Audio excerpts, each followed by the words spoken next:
सोचिए अगर आपकी रसोई में रखी काली मिर्च, लौंग और दालचीनी ना होती तो शायद आज शेयर बाजार भी ना होता।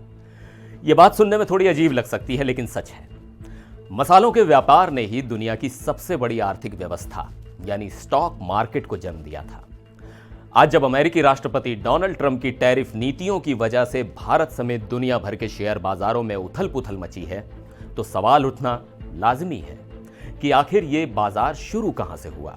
तो चलिए हम आपको इस दिलचस्प कहानी को विस्तार से समझाते हैं। क्या आप जानते हैं कि अब से तकरीबन 450 साल पहले जब शेयर बाजार का अस्तित्व दुनिया के सामने आया तो उसमें भारत का एक बहुत बड़ा रोल था। क्या आप जानते हैं कि दुनिया का पहला आईपीओ कब आया, और यह कि कैसे भारतीय मसालों ने डच व्यापारियों को इतना रईस बना दिया कि उन्होंने अपनी कंपनी के हिस्से बेचकर शेयर बाजार की नींव रख दी। आज के इस वीडियो में हम इतिहास के उन्हीं पन्नों को पलटेंगे और जानेंगे शेयर बाजार के जन्म की वो दिलचस्प कहानी जो भारत के बिना अधूरी है।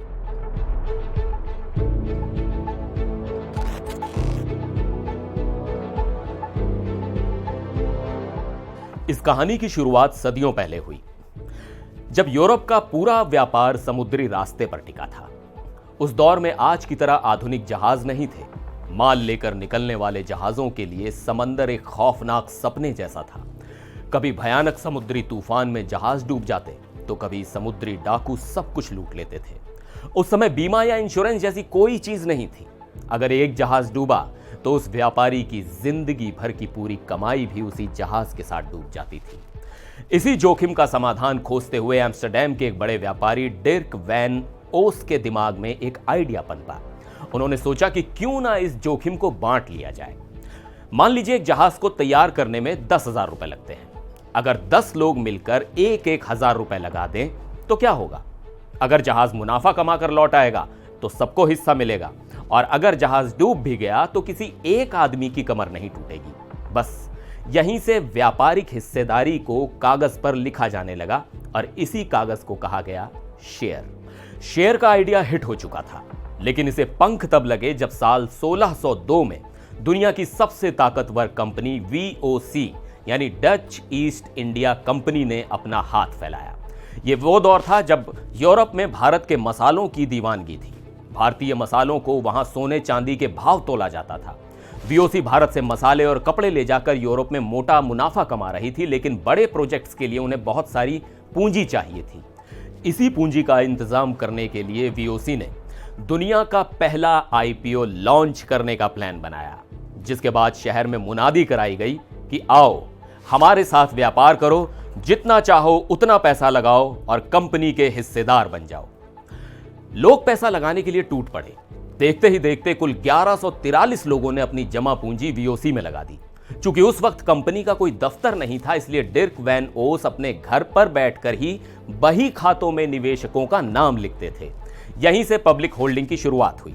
लेकिन एक समस्या थी।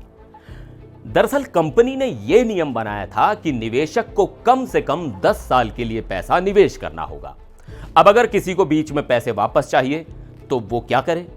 धीरे धीरे ट्रेडेबल शेयर के रूप में इसका समाधान भी निकला। यानी अगर आपको पैसे चाहिए तो अपना शेयर किसी और को बेच दो। और इसी खरीद बिक्री के लिए लोग एम्स्टरडैम की एक खास जगह पर जुटने लगे, और आगे चलकर यही जगह दुनिया का पहला स्टॉक एक्सचेंज बन गई। अगर भारत के मसाले ना होते तो VOC इतनी बड़ी कंपनी कभी नहीं बनती, और VOC अगर बहुत बड़ी कंपनी नहीं बनती तो जोखिम कम करने के लिए शेयर बाजार का विचार भी उनके दिमाग में नहीं आता। दरअसल VOC कंपनी आंध्र प्रदेश के मसूलीपट्टनम, गुजरात के सूरत, केरल के कोचीन और बिहार के पटना से काली मिर्च, लौंग, रेशम और कपास खरीदती थी। कमाल ये कि जब भारत से मसालों से भरा जहाज एम्स्टरडैम पहुंचता तो VOC के शेयर की कीमतें आसमान छूने लगती थी। लेकिन जैसे ही खबर आती कि जहाज डूब गया या डाकुओं ने लूट लिया तो कीमतें धड़ाम से नीचे गिर जाती थी। और दिलचस्प बात यह है कि उस दौर में भी आज की तरह शॉर्टिंग और अफवाहों का खेल होता था। कुछ चालाक लोग झूठी खबरें फैलाते थे कि जहाज डूब गया ताकि शेयर के दाम गिरें और वो सस्ते में शेयर खरीद सकें। भले ही आज शेयर बाजार कंप्यूटर और स्क्रीन पर सिमट गया हो, लेकिन इसकी जड़ें उसी काली मिर्च और लौंग के व्यापार में हैं जिसने दुनिया को जोखिम बांटना सिखाया। आज Amsterdam stock exchange euro next के नाम से जाना जाता है, जो हमें याद दिलाता है कि कैसे भारत के मसालों की महक ने पूरी दुनिया की अर्थव्यवस्था की बुनियाद रखी थी।